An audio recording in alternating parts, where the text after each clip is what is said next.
US Secretary of State Henry Kissinger and North Vietnam diplomat Le Duc Tho were jointly awarded the Peace Prize in 1973 for negotiating accords which 2 years later led to the end of the Vietnam War. Le Duc Tho declined the award. Kissinger accepted, but has been accused of a string of war crimes in Asia, supporting dictators and having utter contempt for human life in pursuit of American interests. In my efforts on behalf of the United States to contribute to a just and durable peace in the Middle East, it was a source of great pride. In 1994, Palestinian leader Yasser Arafat shared the award with Israeli Prime Minister Yitzhak Rabin and Foreign Minister Shimon Peres after signing the Oslo Peace Accords. Now, it's divisive for many reasons. The accords didn't bring an end to the Israel-Palestine conflict. The Israeli leaders have been censured for allowing ethnic cleansing in Jerusalem, and a member of the Nobel Committee said Arafat had done nothing to deserve the award. I had to resign from the committee, which is a very important, very interesting committee. But because of my self-respect and because of the respect for the prize, I couldn't accept this solution. There have also been winners who have been entirely deserving at the time and have later tarnished the accolade. Aung San Suu Kyi was a democracy icon who gave up her own freedom to take on Myanmar's military. For decades, she was seen as a principled activist and an extraordinary example of civil courage.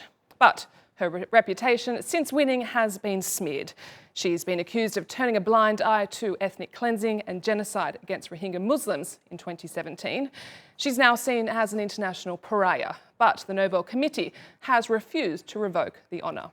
When we talk about peace, we cannot avoid talking about human rights, especially in a country like Burma, where the people are troubled constantly by the lack of justice and by the lack of peace.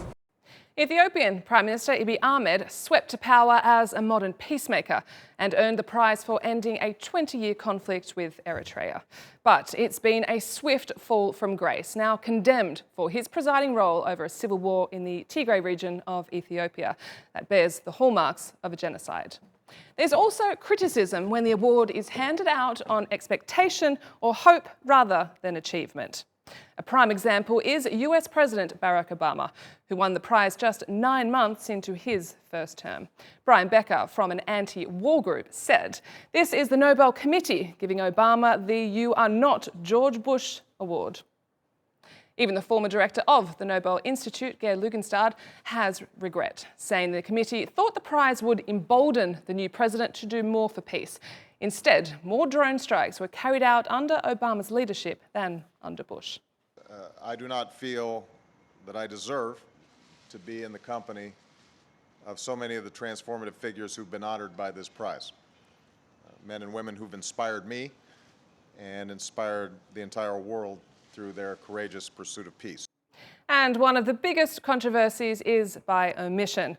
Renowned Indian civil rights activist Mahatma Gandhi was the 20th century's most recognised symbol of non-violence, inspiring peaceful demonstration movements across the world.